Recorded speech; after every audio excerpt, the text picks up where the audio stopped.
गुजरात के लोकप्रिय मुख्यमंत्री श्री भूपेंद्र भाई पटेल, केंद्रीय मंत्रिमंडल में मेरे साथी डॉक्टर जितेंद्र सिंह जी, विभिन्न राज्य सरकारों के मंत्रीगण, स्टार्टअप की दुनिया से जुड़े सभी साथियों, विद्यार्थी मित्र, अन्य महानुभाव, देवी और सज्जनों, सेंटर स्टेट साइंस कॉन्क्लेव इस महत्वपूर्ण समारोह में मैं आप सबका स्वागत भी करता हूं, अभिनंदन भी करता हूं। आज के नए भारत में सबका प्रयास की जिस भावना को लेकर हम चल रहे हैं, ये आयोजन उसका एक जीवंत उदाहरण है। साथियों, 21वीं सदी के भारत के विकास में विज्ञान उस ऊर्जा की तरह है जिसमें हर क्षेत्र के विकास को, हर राज्य के विकास को बहुत गति देने का सामर्थ्य है। आज जब भारत चौथी औद्योगिक क्रांति का नेतृत्व करने की तरफ बढ़ रहा है, तो उसमें भारत की साइंस और इस क्षेत्र से जुड़े लोगों की भूमिका बहुत अहम है।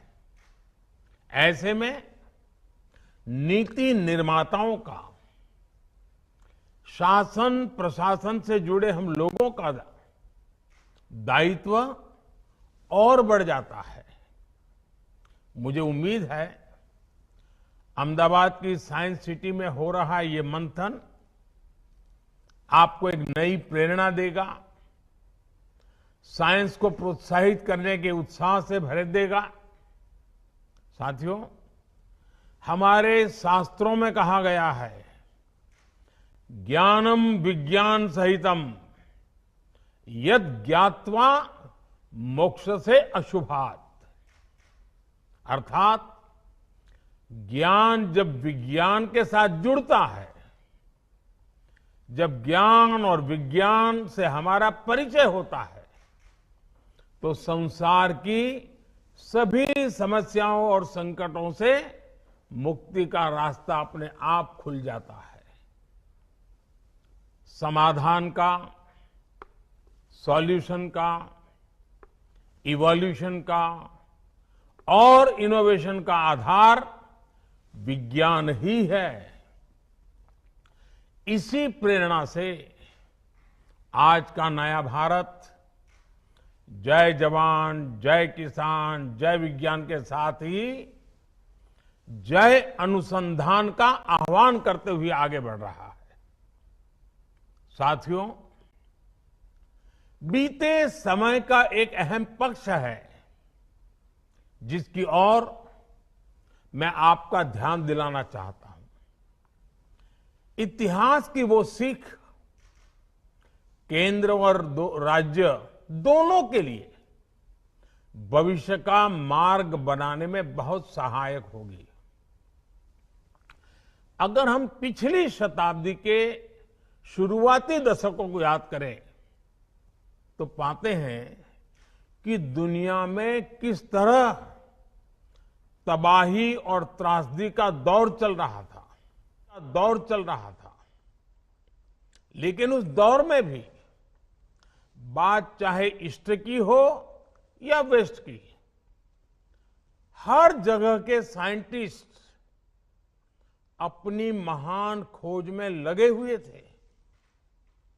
पश्चिम में Einstein, Fermi, max Planck, Nils bore, Tesla, ऐसे अनेक साइंटिस्ट अपने प्रयोगों से दुनिया को चौंका रहे थे।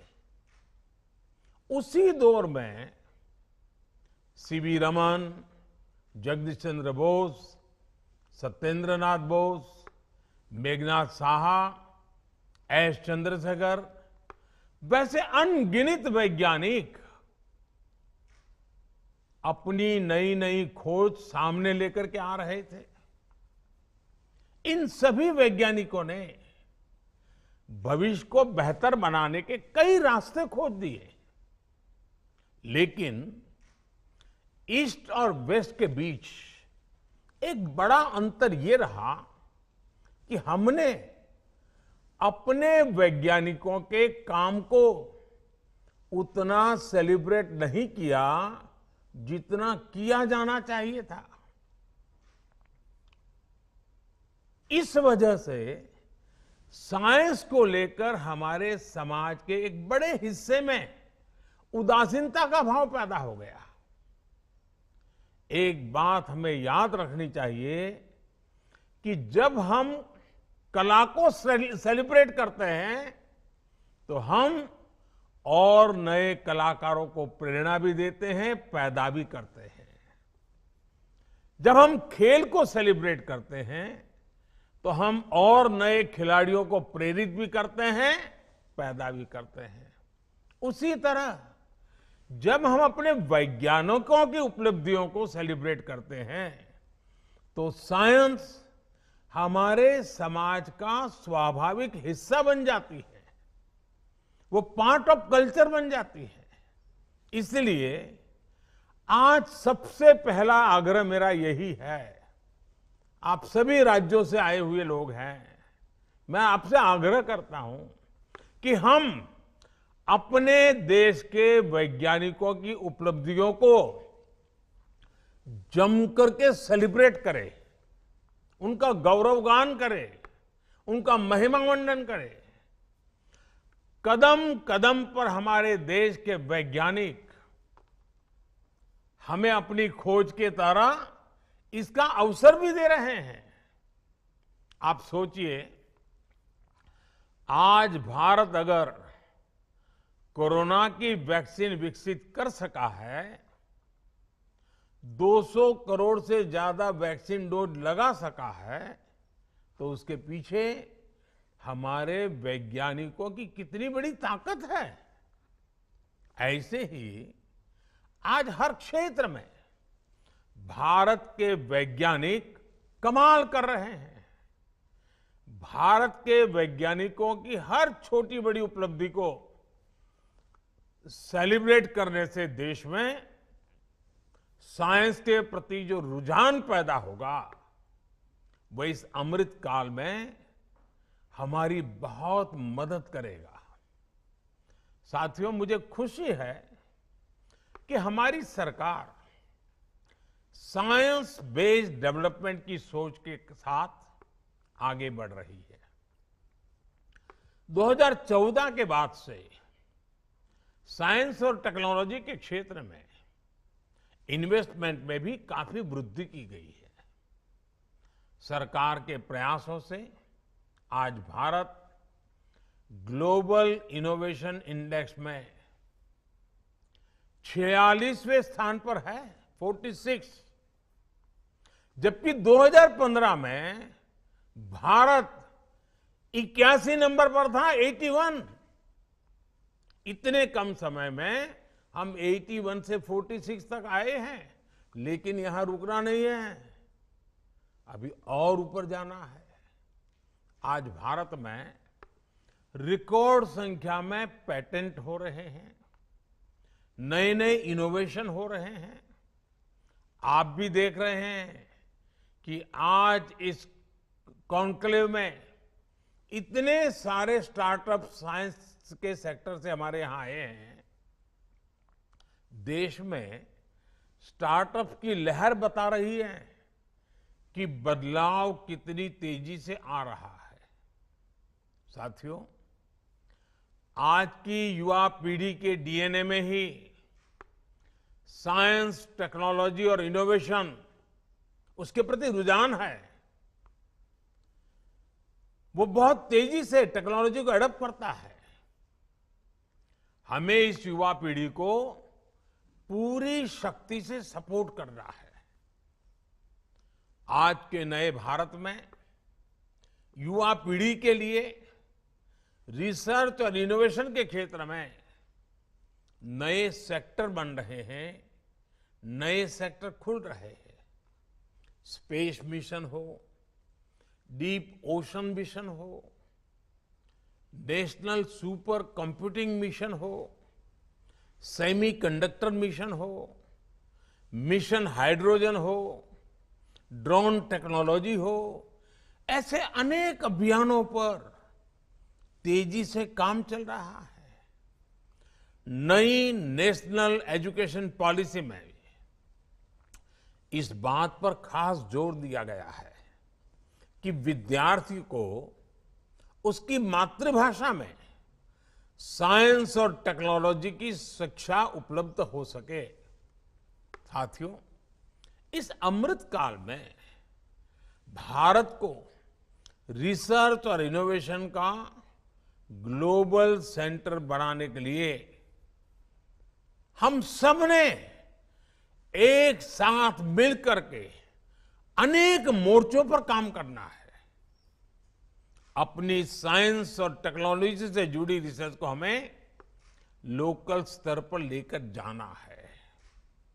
आज समय की मांग है कि हर राज्य अपनी स्थानीय समस्याओं के हिसाब से स्थानीय समाधान तैयार करने के लिए इनोवेशन पर बल दे। अब जैसे कंस्ट्रक्शन का ही उदाहरण लीजिए। जो टेक्नोलॉजी हिमालय के क्षेत्रों में उपयुक्त है, वो जरूरी नहीं है कि पश्चिमी घाट में भी उतनी ही प्रभावी हो। रेगिस्तान की अपनी चुनौतियां हैं, तो तटीय इलाकों की अपनी समस्याएं हैं। इसलिए आज हम अफोर्डेबल हाउसिंग के लिए भी लाइट हाउस प्रोजेक्ट पर काम कर रहे हैं, जिनमें कई तकनीकों का उपयोग हो रहा है, उसको आजमाया जा रहा है। इसी प्रकार क्लाइमेट रेजिलियंस क्रॉप्स, उसको लेकर भी जितना लोकल होंगे उतने ही बेहतर समाधान दे पाएंगे। हमारे शहरों से निकलने वाला जो वेस्ट प्रोडक्ट है, उसकी रिसाइकलिंग में, सर्कुलर इकोनॉमी में भी साइंस की बड़ी भूमिका है। ऐसी हर चुनौती से निपटने के लिए ये आवश्यक है कि हर राज्य साइंस, इनोवेशन और टेक्नोलॉजी से जुड़ी आधुनिक पॉलिसी का निर्माण करे, उस पर अमल करे। साथियों, सरकार के तौर पर हमें अपने साइंटिस्ट के साथ ज्यादा से ज्यादा कोऑपरेट और कोलैबोरेट करना होगा। इसी से देश में साइंटिफिक मॉडर्निटी का माहौल बढ़ेगा। इनोवेशन को प्रोत्साहित करने के लिए राज्य सरकारों को ज्यादा से ज्यादा वैज्ञानिक संस्थानों के निर्माण पर और प्रक्रियाओं को सरल करने पर बल देना चाहिए। राज्यों में जो उच्च शिक्षा के संस्थान है, उनमें इनोवेशन लैब्स की संख्या भी बढ़ाई जानी चाहिए। आजकल हाइपर स्पेशलाइजेशन का दौर चल रहा है। राज्यों में अंतर्राष्ट्रीय स्तर की स्पेशलिस्ट लेबोरेटरीज की स्थापना की जा रही है। उसकी आवश्यकता भी बहुत है।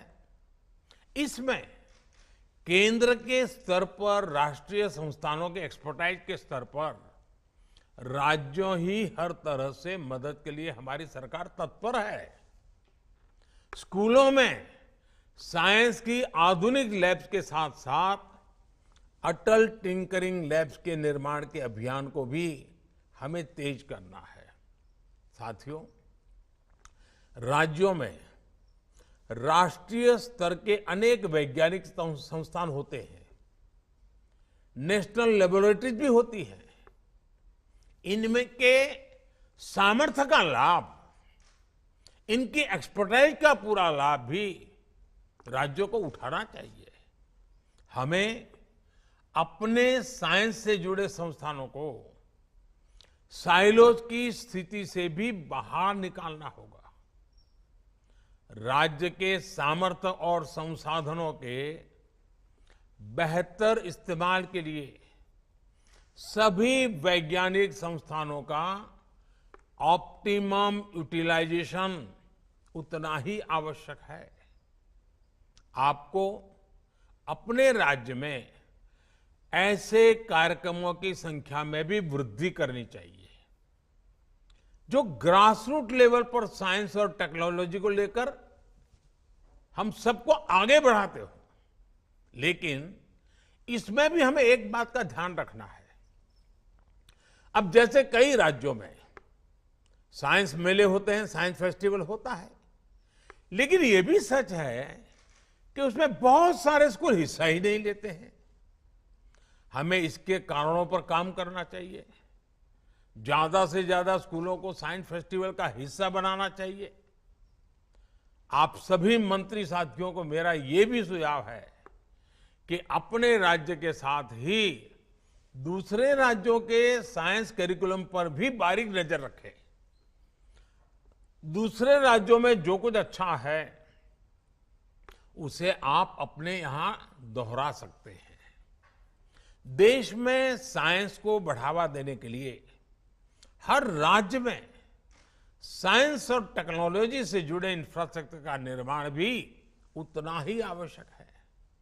साथियों, भारत का रिसर्च और इनोवेशन इकोसिस्टम दुनिया में श्रेष्ठ हो, अमृत काल में हमें इसके लिए पूरी ईमानदारी के साथ जुटना है। इस दिशा में ये कॉन्क्लेव सार्थक और समयबद्ध समाधानों के साथ सामने आएगी। इसी शुभकामना के साथ आप सभी का बहुत बहुत अभिनंदन करता हूं और मुझे विश्वास है कि आपके इस मंथन से विज्ञान की गति प्रगति में नए आयाम जुड़ेंगे, नए संकल्प जुड़ेंगे और हम सब मिलकर के आने वाले दिनों में जो हमारे सामने अवसर है उस अवसर को गंवाने नहीं देंगे। किसी भी हालत में अवसर जाना नहीं चाहिए। बड़े मूल्यवान 25 साल हमारे पास है। ये 25 साल हैं जो विश्व में भारत की एक नई पहचान, नई ताकत, नया सामर्थ्य के साथ भारत को खड़ा कर देगा। और इसलिए साथियों, आपका ये समय सच्चे अर्थ में आपके राज्य के विज्ञान और टेक्नोलॉजी के क्षेत्र में बल देने वाला बनना चाहिए। मुझे विश्वास है आप इस मंथन से वो अमृत निकाल के जाएंगे जो अमृत आपके अपने अपने राज्य में अनेक नए अनुसंधानों के साथ देश की प्रगति में जुड़ेगा। बहुत बहुत शुभकामनाएं, बहुत बहुत धन्यवाद।